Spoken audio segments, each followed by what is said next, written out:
Greetings, everyone, and welcome to another episode of the podcast. My name is Jimmy Good, and I'm your host. And joining me this week is an incredibly special guest, the creative director of Marvel-themed entertainment, Brian Crosby. Brian, how you doing, pal? I'm good. Jimmy, thanks so much for having me, buddy. Thank you so much for coming on the show. It's fantastic to have you here. Now, Brian, a lot of people might not know you, and I'm very fortunate because I've gotten to know you a little bit over the past couple of months and whatnot. You have quite the rap sheet, my friend, and I don't mean that in some sort of like illegal way. I mean, you've been a busy guy. That you know of. That I know. That's true. I was gonna say maybe you're the greatest criminal I've never heard of before, which would be very impressive. But I was going over all the stuff that you've been a part of, and for me personally, a lot of people know me as a Disney guy, also kind of a Marvel guy, and you are both those things as well. Grew up in Southern California, got involved with these little companies, Disney and Marvel eventually, and have been working with them ever since. Like, it's so cool to hear that somebody had so much passion, so much drive and hard work, got to get into this industry, and you're still there to this day, right? Yeah, still at Marvel. I've been at Marvel for almost 8 years now. And then I was at Walt Disney Imagineering for 10 years before that. So yeah, no, man, I feel very, very blessed to get to be a part of all that. And yeah, I'm a big fanboy, big nerd who, managed to stumble my way into a creative job at Disney. And I feel very fortunate. I've been able to hang on this long and have a good career and do some projects that I'm proud of. So no, yeah. They're lucky to have you, man. You're very talented, and you're also a pretty well-known artist as well. And that kind of stuff like blows my mind, like the talent that goes into that, because obviously it's a lot of hard work and many years of doing it. But do you ever just like have a moment when you're drawing or sketching something new and you're like, wow, I'm able to like put what's in my brain on a piece of paper or on a tablet?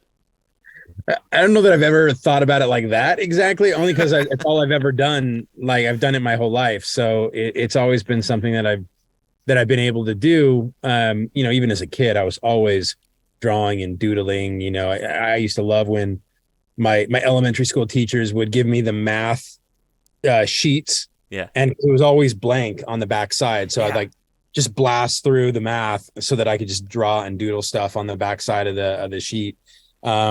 So, it's always been something that I've been passionate about. I used to love drawing in my coloring books and things like that. And I was always kind of striving to make my art look better and more like what I was seeing either on Saturday morning cartoons, or when I finally discovered comics. I was obsessed with wanting my art to look like the art that I was seeing in the pages of the comics. I discovered comics when I was like 10.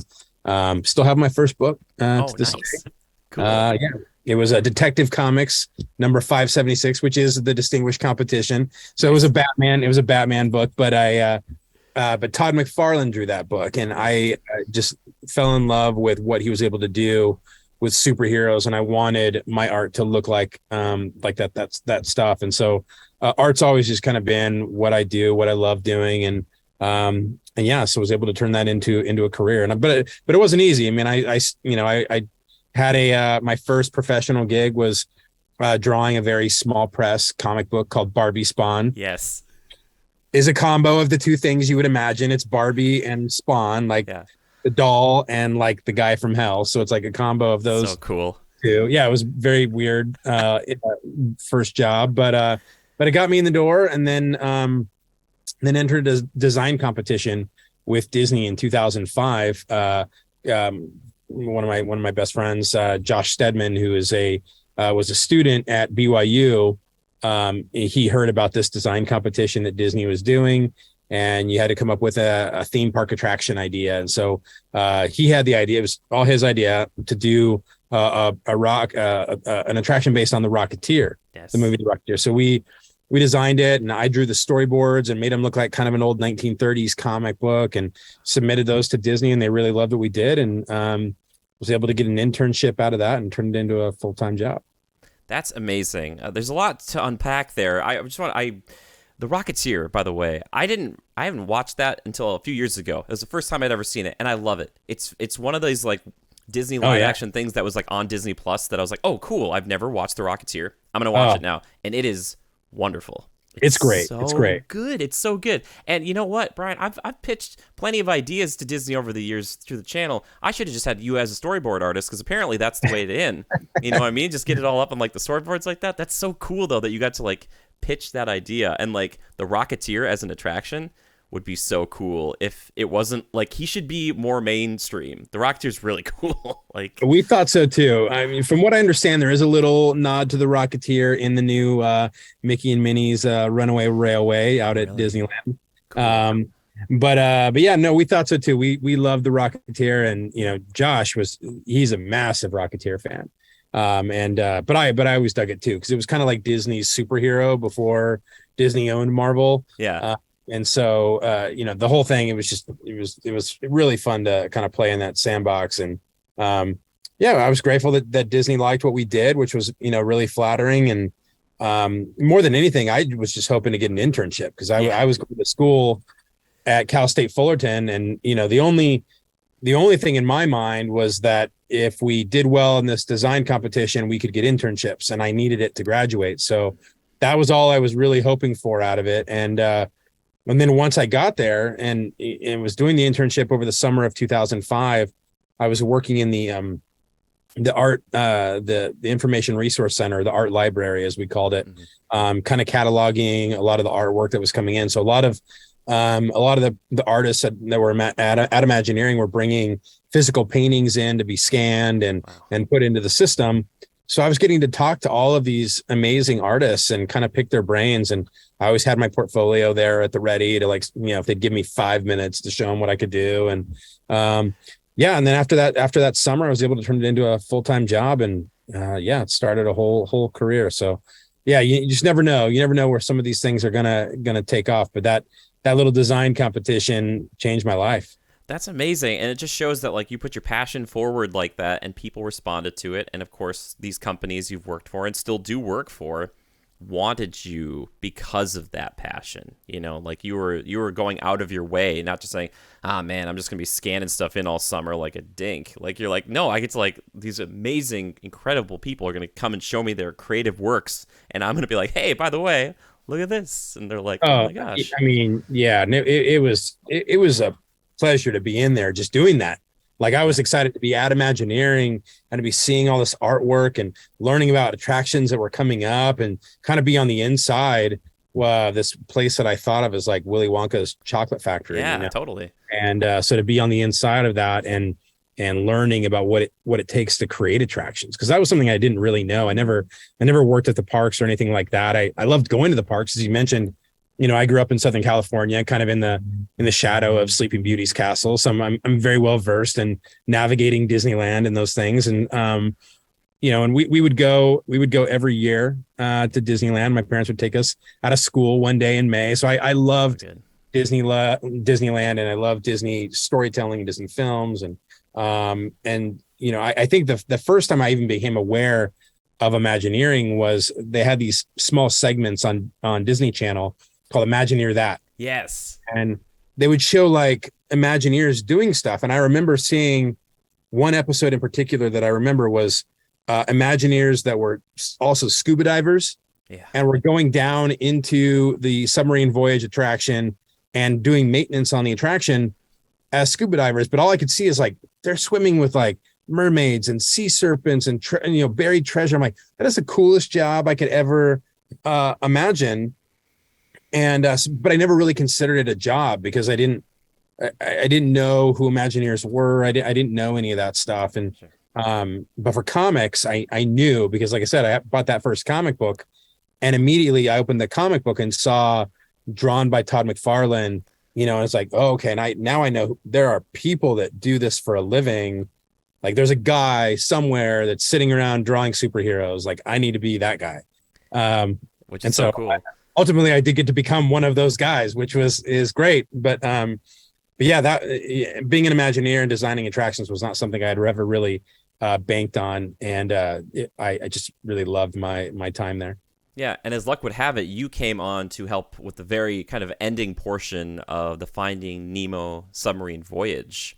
That's right, yeah. Like, would that feel like so strange to you that like one of the first things you got to work on attraction wise was like the Imagineer That thing you saw years ago? That's funny because I never really thought about that, like coming full circle, but you're right, and that was, it was already in development. It was under construction. It was well underway. And I got to help like with the model, which was Oh, just super cool. And cool. Tony Baxter and Kevin Rafferty and Robert Coltrane were all working on that project, and it was just awesome to be kind of seeing what was happening, how that was all coming together. So yeah, it was great to work on, and then it being the very first thing I ever got to just touch in a very small way. Yeah, well, then you go on to like be this creative force and this bridge, this link when you pitch the idea to Marvel of being like, what if you had like an Imagineer on staff? And they're like, maybe that would be a good idea. And then you're taking all the ideas of attractions and your love for Marvel, putting them together, and then putting them in the parks. Like that must feel like another level of being like, whoa, this is like a new realm to be part of, where you're taking old attractions or new attractions and putting them in a place you've known and loved your whole life.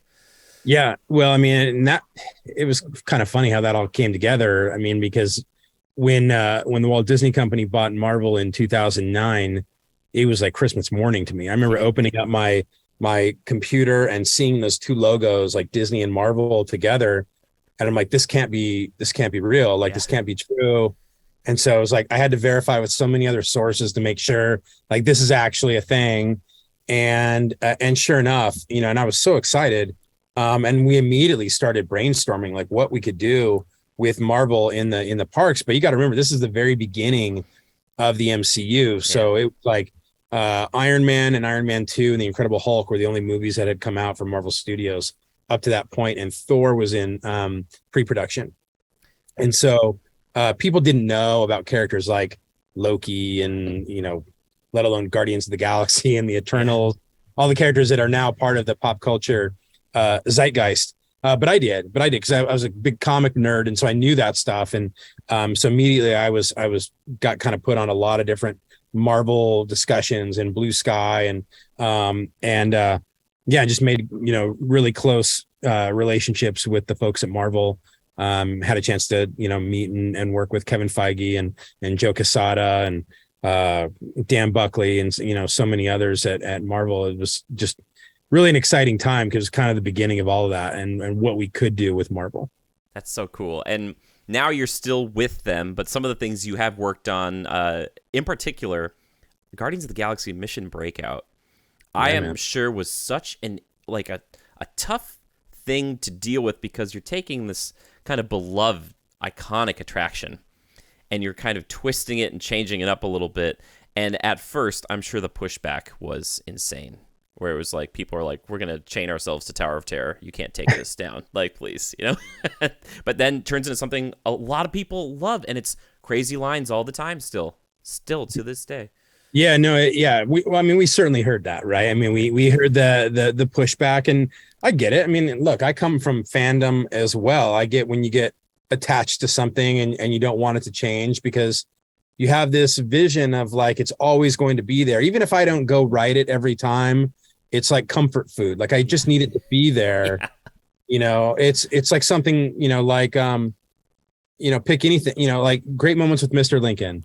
I Yeah. walk right past it on Main Street, and sometimes I go in there and sometimes I don't, but I always want it to be there Yeah. because when it wasn't, it felt incomplete. Yeah. And then when it came back, you're like, oh, thank goodness it's back, and so it's kind of one of those comfort food things for me. And so I get it. I get the attachment, the emotional attachment. And then you imagine sharing some of these experiences with your kids and your grandkids and so on and so forth. So I think with that project, obviously working with Joe Rohde, who is an amazing visionary and creative and had a very definitive perspective on what this was going to be. But also I learned a ton from him just in terms of how to manage people and how to manage a team and to take everybody's input and internalize it and then make a decision that was for the good of the project.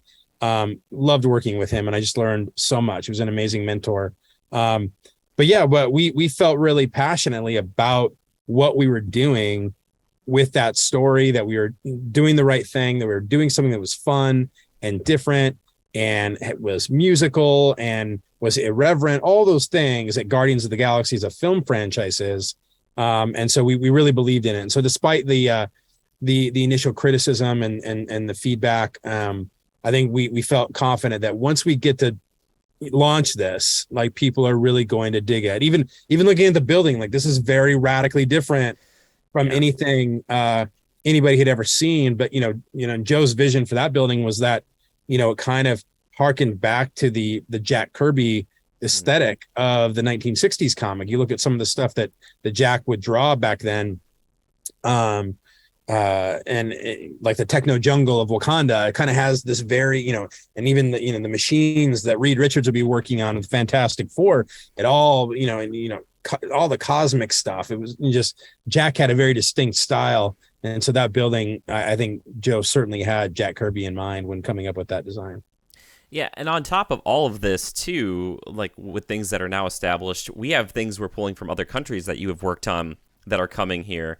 And at the time of this recording, we are a little bit away from having Tron Light Cycle Power Run over in the Magic Kingdom. But you've known Tron Light Cycle Power Run in Shanghai for a long time. Yeah, I didn't work on it for very long, but I did work with Scott Drake and the team in Shanghai on the some of the storyboarding of that attraction. It was really fun to see when Disney Plus released the behind the attraction special on Space Mountain, and they showed some very early storyboards. Those were storyboards that I drew. Those were mine. Amazing. And so I had no idea that they were going to show that stuff. And they're very loose, like blue line sketches. But still, it's so cool.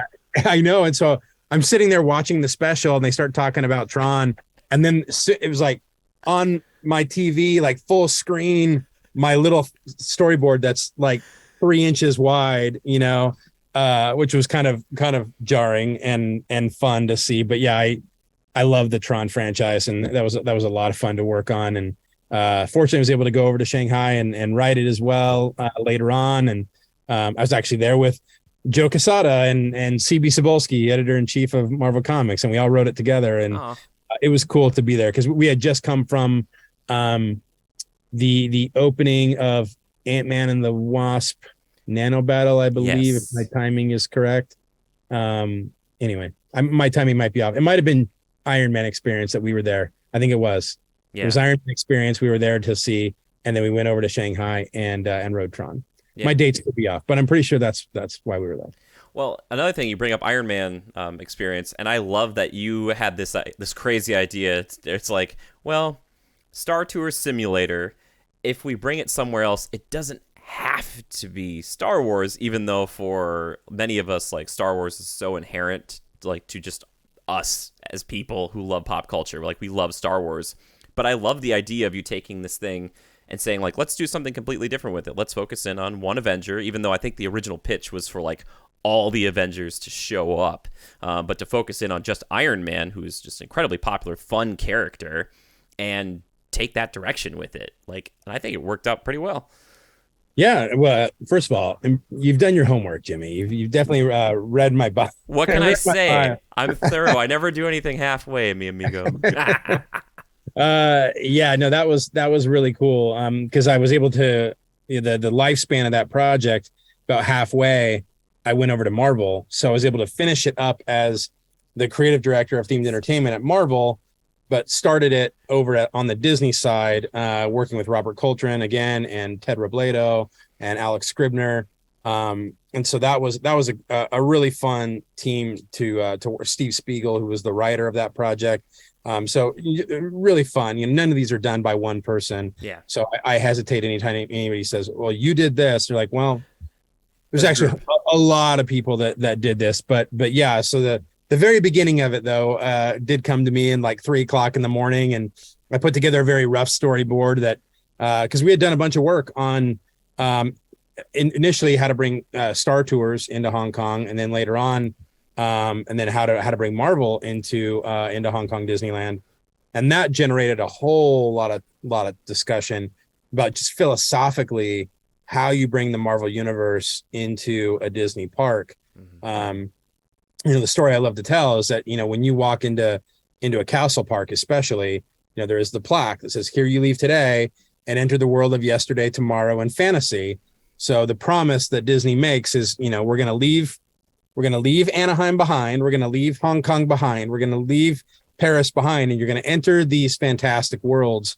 And the Marvel Universe is not that. The Marvel Universe is here and now and present, and like Disneyland exists in the Marvel Universe as a place that Tony Stark could go. And once we hit on that, that's what really launched us into this conversation about what it would mean if Tony Stark came to Disneyland, and why would he go to Disneyland? And that led us to, what if he's doing, what about the Stark Expo? Because remember, Iron Man 2 had come out not too long ago. And so we thought, there was already, with the Stark Expo, and that film had some Disney connective tissue. Oh, yeah. Richard Sherman wrote the song.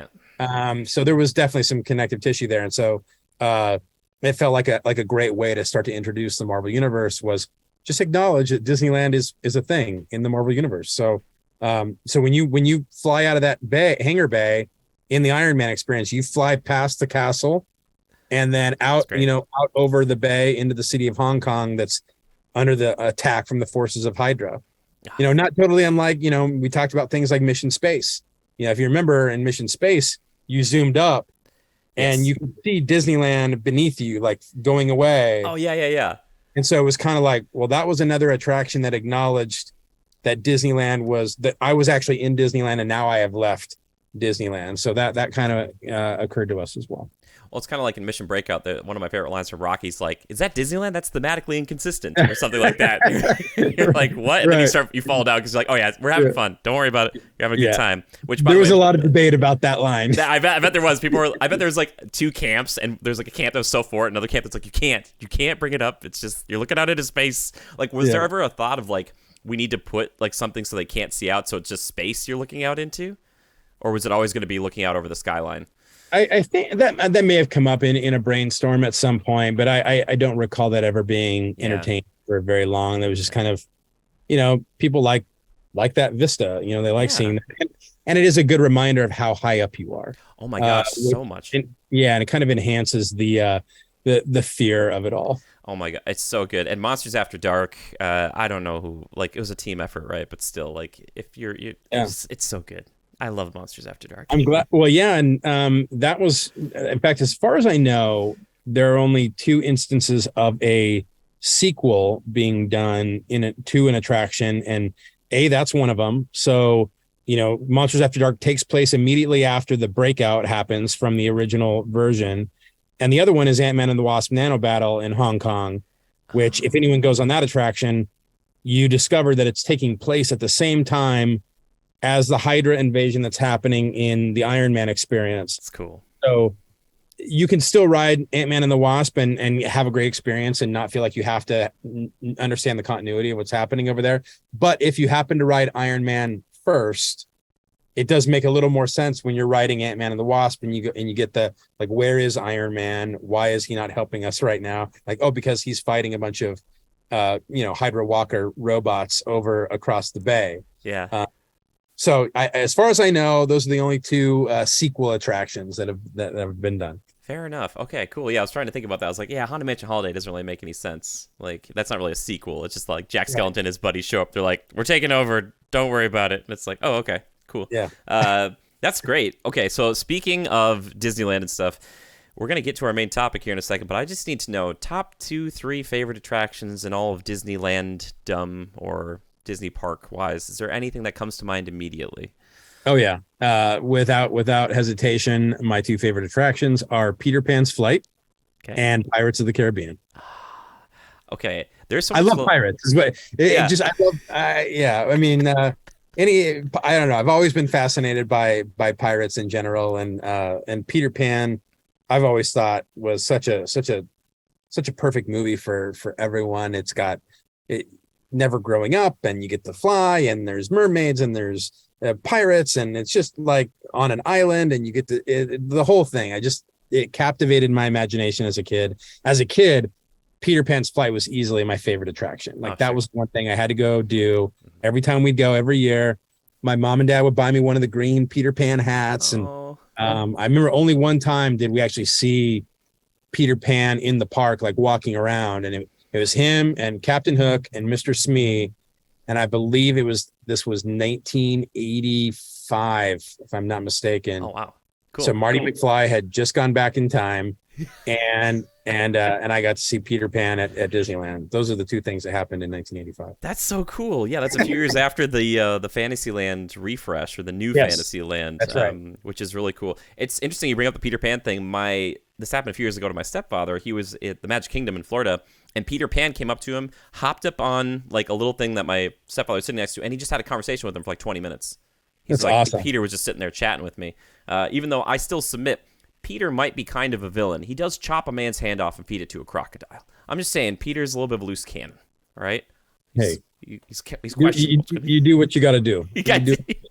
I love He that. didn't kill him. He didn't kill him. That's true. He didn't kill him. He didn't kill him. He's the protagonist. That's a weird like loophole in the don't kill thing. Yeah. You're like, well, if you cut off his hand, it's okay. Maiming's fine. I was there at Disneyland a few weeks ago, and Brian, there's still, even in the rain, and I was actually one of these people because my friends wanted to do it. Even in the rain, Peter Pan was still a 45-minute wait. People were like, I'm willing to wait for it. I'm like, wow. I'm always constantly thinking, like, how could I increase the capacity or the efficiency of that attraction? The thing is, when they built it back in 1955, they were like, we're not gonna have lines out front like this. And it's like, yes, you are. Like, It just captivates imaginations. When you fly out of that bedroom window and you are out over London and then over Neverland, it's a very simple effect, but it just mesmerizes people, and it captivated me as a kid. Still to this day, I love it. And just it's a fairly quaint attraction. Like, it's relatively short, contrasting that with Pirates of the Caribbean, which is so epic and sprawling and so much happening there. But yeah, those two rides, and there's so many other, great ones. I love Disneyland. I love going to the park still to this day. And, but yeah, those two attractions just always were my favorites.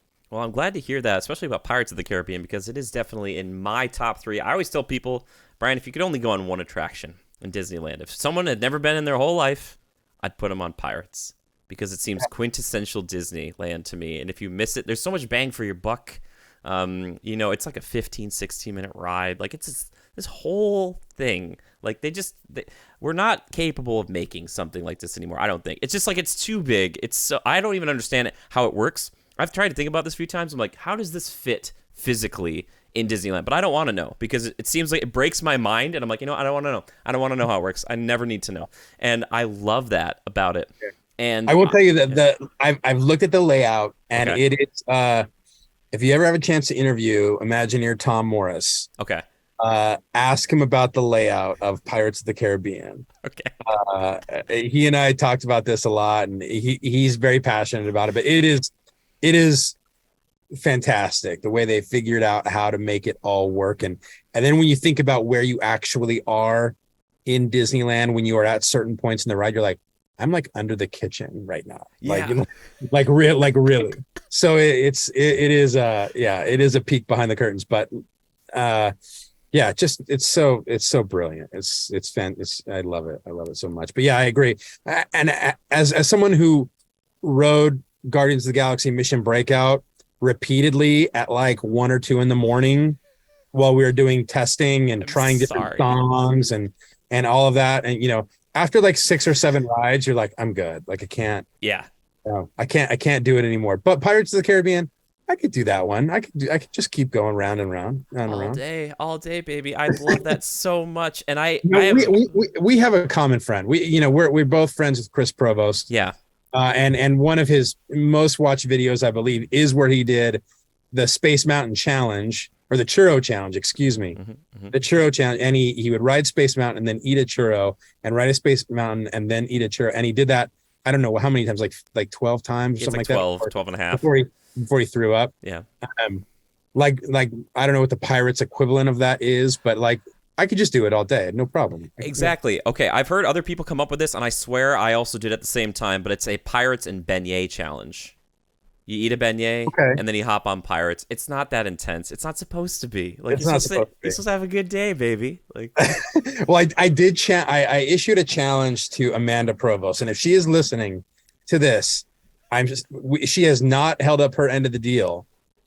Amanda, if you don't know this about Amanda, she hates And Amanda doesn't hate many things. She loves pretty much everything, but she hates pickles, Yeah. like the pickles that they serve at California Adventure. Hmm. So the challenge I issued to her was the Provost Park Pass Peter Parker Pickle Challenge, P6, as I like to call it, where she has to ride web slingers and then eat a pickle and then ride web slingers. And she said she was going to do it. She has not done it. It's A interesting little, you yeah. brought it up because I know for a fact, I believe, or to my understanding, it's going to happen this year. Is what I've All come to right. Well, I'll understand. believe We'll it when I see. see it. She's been dodging us on this for too long. The question is, I've been thinking about logistically. Like, are we talking like the actual pickles in Disneyland? Like, does she need to eat an entire pickle, then ride web slingers, and then eat another full pickle? That's right. Yes.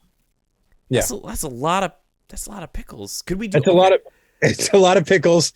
Okay, so yeah, it's a lot of pickles. Also, it's a lot of web slinging. And if you've been on the attraction, it's an exhausting Oh, experience. yeah, I've been on it, and I helped Chris shoot that video. We ever talk about this? I've been on web slingers 5 times with him in the same day, and I didn't thwip once. Oh, so you just watched it? I filmed him, so I've been on there. So I don't need to go on web slingers anymore because I'm like, I've just seen it. I've seen it so many times. I just sat there like filming him, and I'm like, I think my elbow thwipped to web at one point because it like. I'm not very good. I'm not very good at it. You know, I worked on the ride, but I'm not very good at it. I think I get too caught up in the wish fulfillment of slinging webs. Yeah.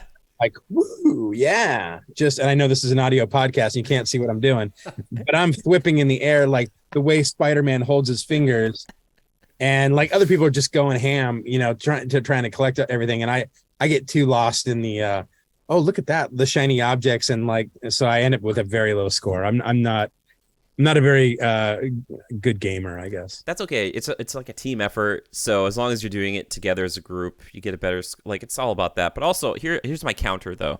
What if we get her to eat the fried like pickle spears? It's like one pickle spear from Carnation Cafe in between every web slinger. It depends. If she likes those, then no. She Then probably will still hate them because they're pickles, but I mean they are fried. The whole point is that she doesn't like them. I know. That's the whole point. It's like, Have you seen the so video like, where she tries to eat one? She can't. She takes like one yeah, bite. I It's know. over. That's what inspired it. And we were like, she can't, like, that's the whole point. It's a challenge. It's a challenge. It shouldn't be fun. It's supposed to be hard. Is there a chance that after this, though, she loves it? Because I think Chris has even told me, like, after the churro challenge, he's like, I just don't really do them anymore. Like, I used to love them, but now it's like maybe once a year where he's like, yeah, I'm not. Would she be like, I love pickles? Like, Well, she already hates pickles. So, I mean, maybe it works in reverse. that's what I'm Maybe hoping. she'll have so many that she'll develop a tolerance and so we will have turned her on to pickles. Or she'll just end up hating Spider-Man for the rest of her life, and she'll just like ban it from the house. It's like music and Coco. She's like, we're not talking about Spider-Man. Miles Morales is okay, but everybody else, like, Yeah, Spider-Man. no Spider-Man, no pickles. But yes, I do want to do the Pirates and Beignet challenge because I think, or mint juleps or something. I don't know. I like it. I like where your head's at. Easy going.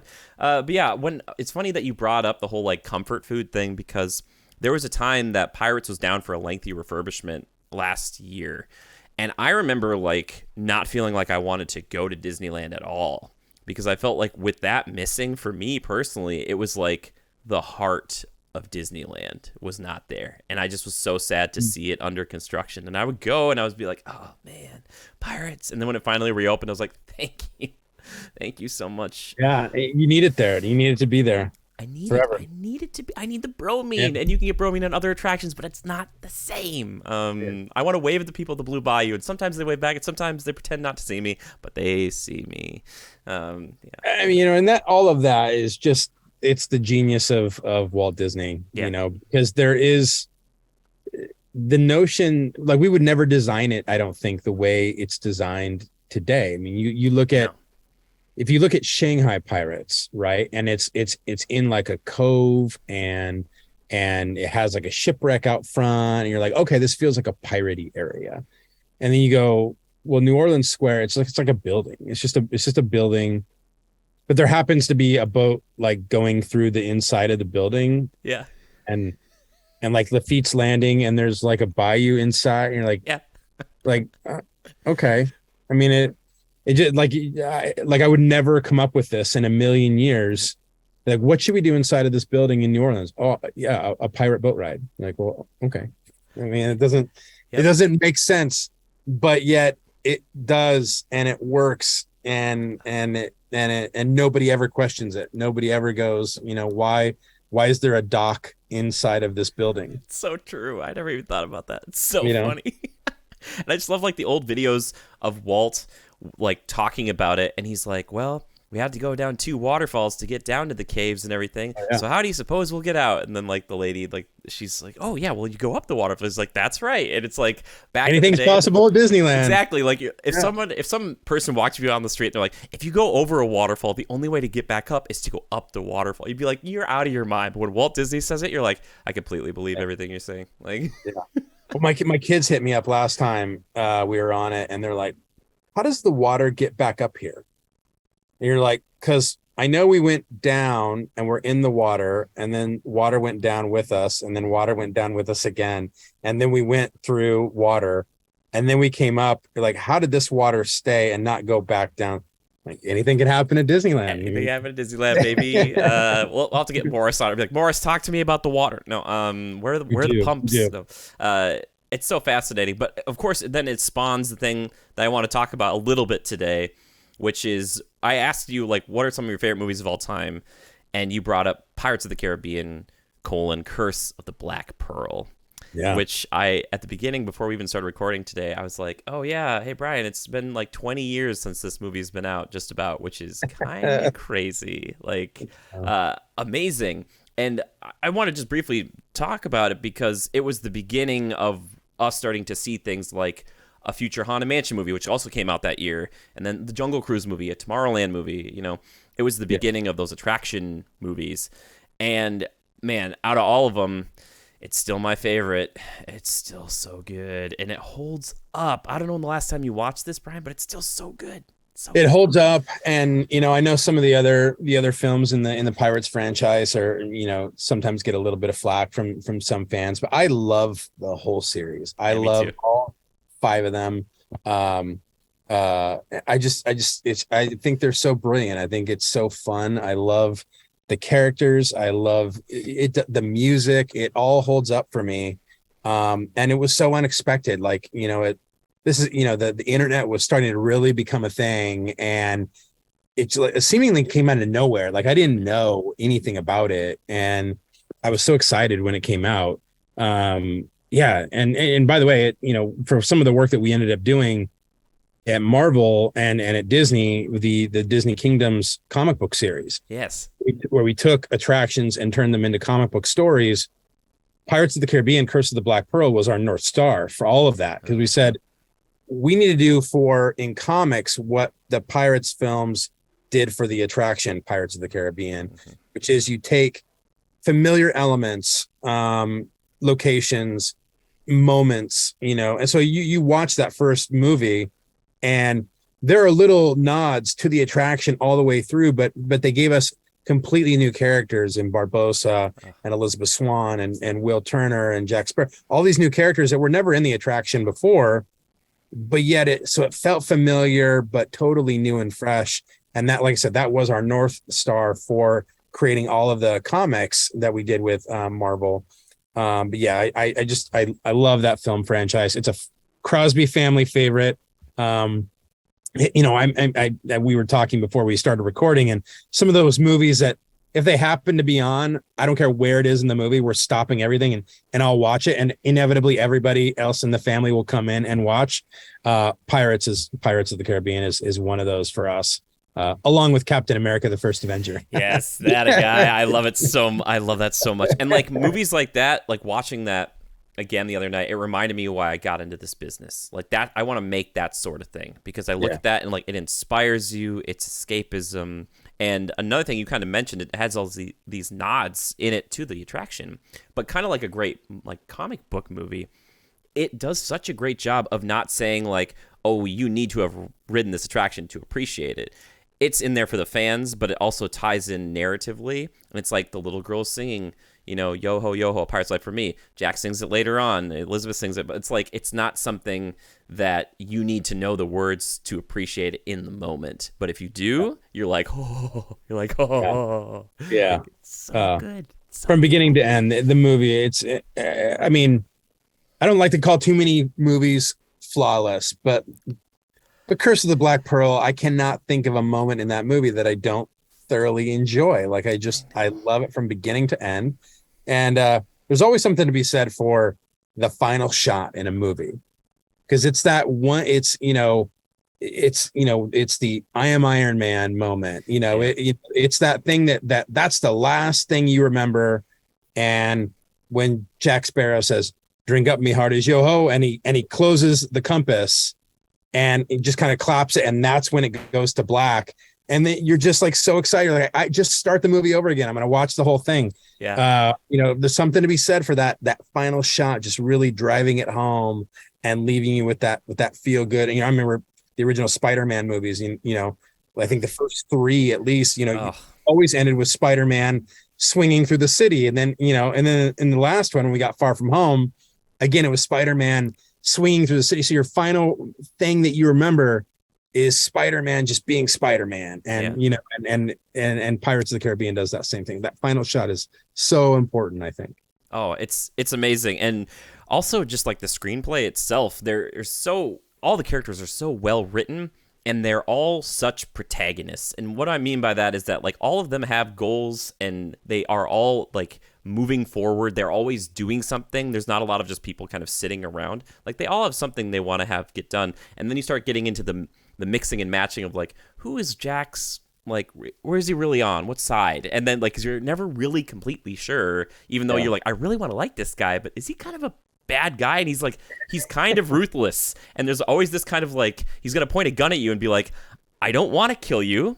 I will if I have to, but like this isn't meant for you. This shot's not meant for you. And you're like, there's so much story in this shot's not meant for you. I'm like, oh, it's so Well, good. there's an implied backstory Yeah. that we didn't see. That's just kind of like Star Wars in that way, where Yes. they reference things that just kind of happened. Like, oh yeah, your father worked with my father in the Clone Wars, and don't worry about that thing. And you're like, wait, we never saw Clone Wars. What are we talking about? What's a clone in this world anyway? Yeah.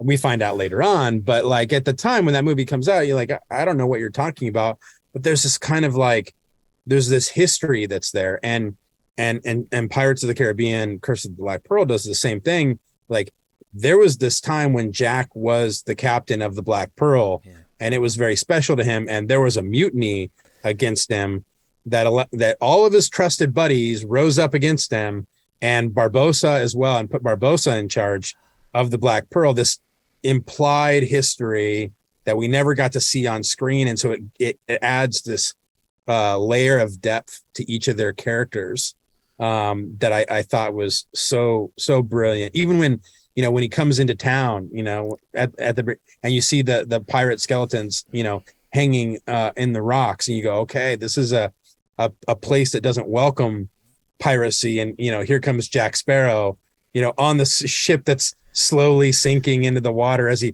times it perfectly to step onto the dock.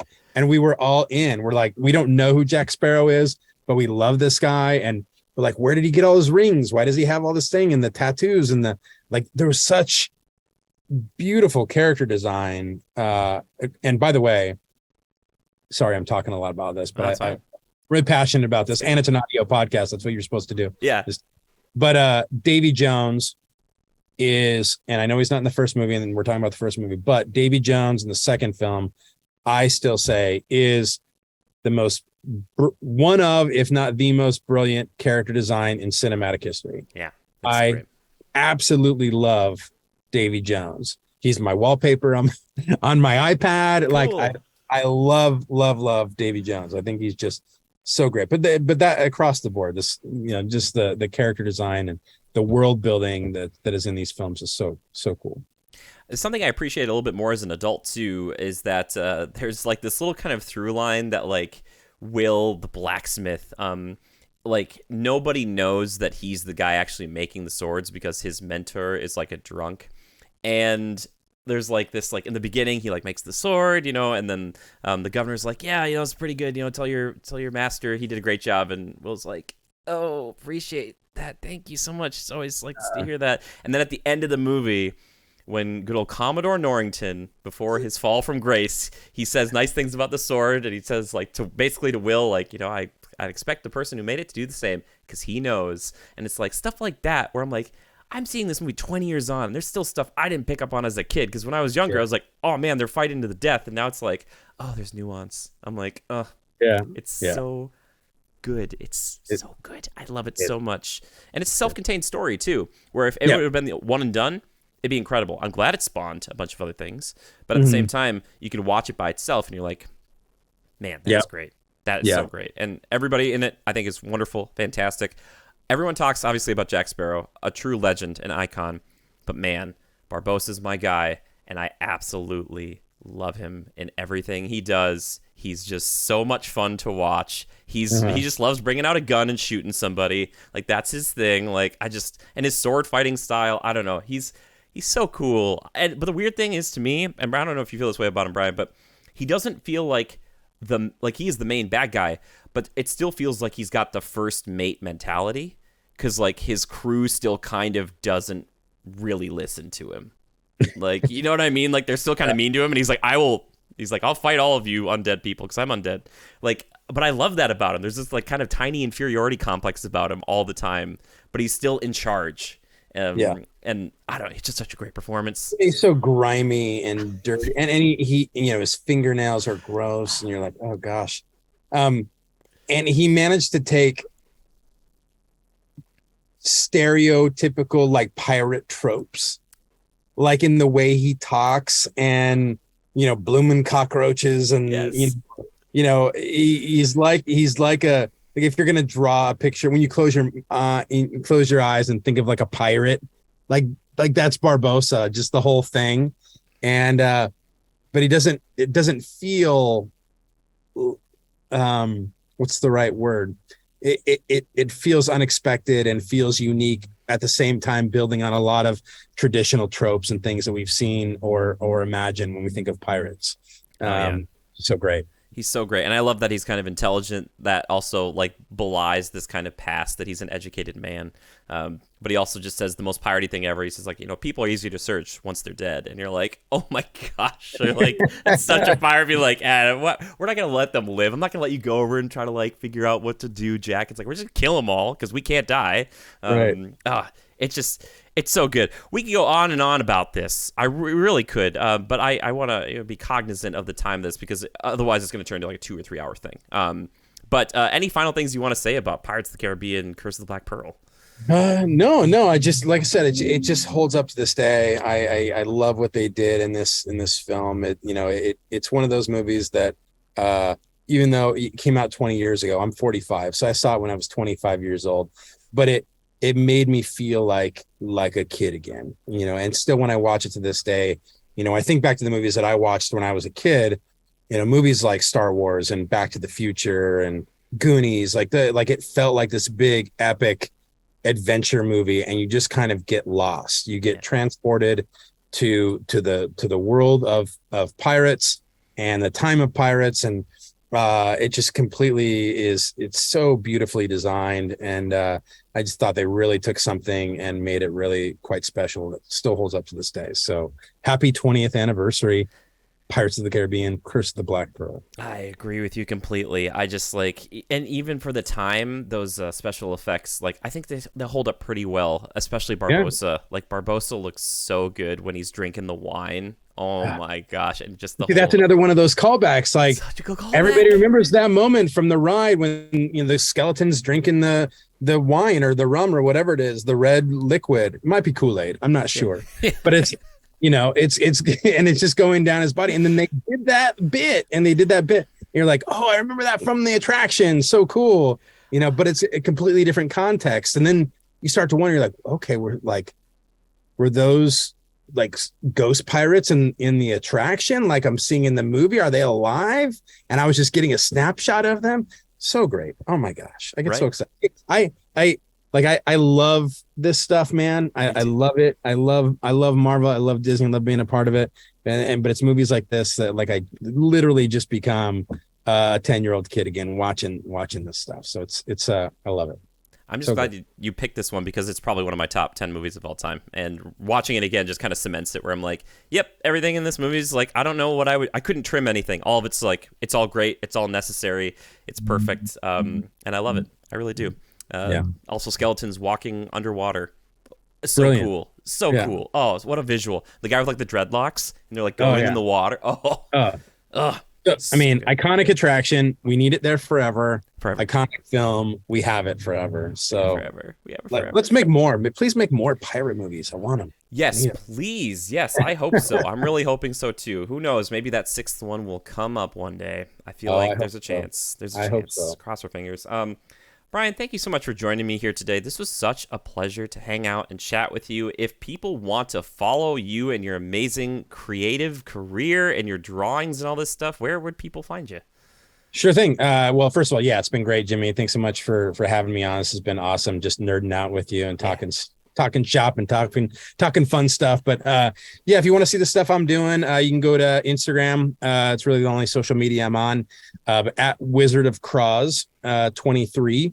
And you can see some of my artwork and some Marvel events that we're doing. And so, whenever I'm doing kind of fun stuff, I like to post about it and post some of my artwork on occasion too. So go check it out. Yes, please do. Go over there. It really is fun to watch and to see all the stuff that you're involved with. It's so cool. You're an inspiration. Seriously. You led with your passion and look where it took you. Yeah. So thank you. Thank you again for being on the show. And thank you everybody for listening today. We appreciate you so much. Thank you to all the fine folks who are going to take a time out of their day, and also the patrons, all the people who make the show possible. I know it's been a little while since the last one, but don't worry, more to come. Either way, until next time, I'm going to say bye to Brian off air. All right, so I get to have that moment with just him. But until next time, everybody else, just remember to adapt and overcome.